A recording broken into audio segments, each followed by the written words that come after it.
କାଣ୍ଡାଳ ବନ୍ଦର କେଉଁ ରାଜ୍ୟରେ ଅବସ୍ଥିତ? ଗୁଜରାଟ। କେଉଁ ସ୍ୱାଧୀନଚେତା ଯୁବକ ଇଂଲଣ୍ଡରେ ଗୁଳି କରି ଜେନେରାଲ ଡାୟରଙ୍କୁ ହତ୍ୟା କରିଥିଲେ? ଉଧମ ସିଂ। ଆମ ରାଜ୍ୟର ସର୍ବୋଚ୍ଚ ଶାସନକର୍ତ୍ତା କିଏ ଅଟନ୍ତି? ରାଜ୍ୟପାଳ। ଗଣତନ୍ତ୍ର ହେଉଛି ଲୋକମାନଙ୍କର, ଲୋକମାନଙ୍କ ଦ୍ୱାରା ଓ ଲୋକମାନଙ୍କ ପାଇଁ। ଏ କଥାଟି କିଏ କହିଥିଲେ? Abraham Lincoln. କେଉଁମାନେ ଦେଶର ଭବିଷ୍ୟତ ନାଗରିକ ଗଠନ କରିଥାନ୍ତି? ଶିକ୍ଷକ। ପୃଥିବୀର କେଉଁ ମହାଦେଶଟି ସମ୍ପୂର୍ଣ୍ଣ ଦକ୍ଷିଣ ଗୋଲାର୍ଦ୍ଧରେ ଅବସ୍ଥିତ? ଅଷ୍ଟ୍ରେଲିଆ। କେଉଁଠି ଓଡ଼ିଶାର ଏକ ଗ୍ରୀଷ୍ମ ନିବାସ ଅଟେ?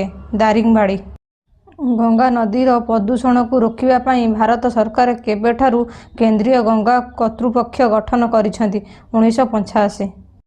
ସମଗ୍ର ଜାହାଜର ଦାୟିତ୍ୱ କାହା ଉପରେ ନ୍ୟସ୍ତ ଥାଏ? କ୍ୟାପ୍ଟେନ। ଭାରତର ପ୍ରବେଶ ଦ୍ୱାର କେଉଁଠାରେ ଅବସ୍ଥିତ? ମୁମ୍ବାଇ।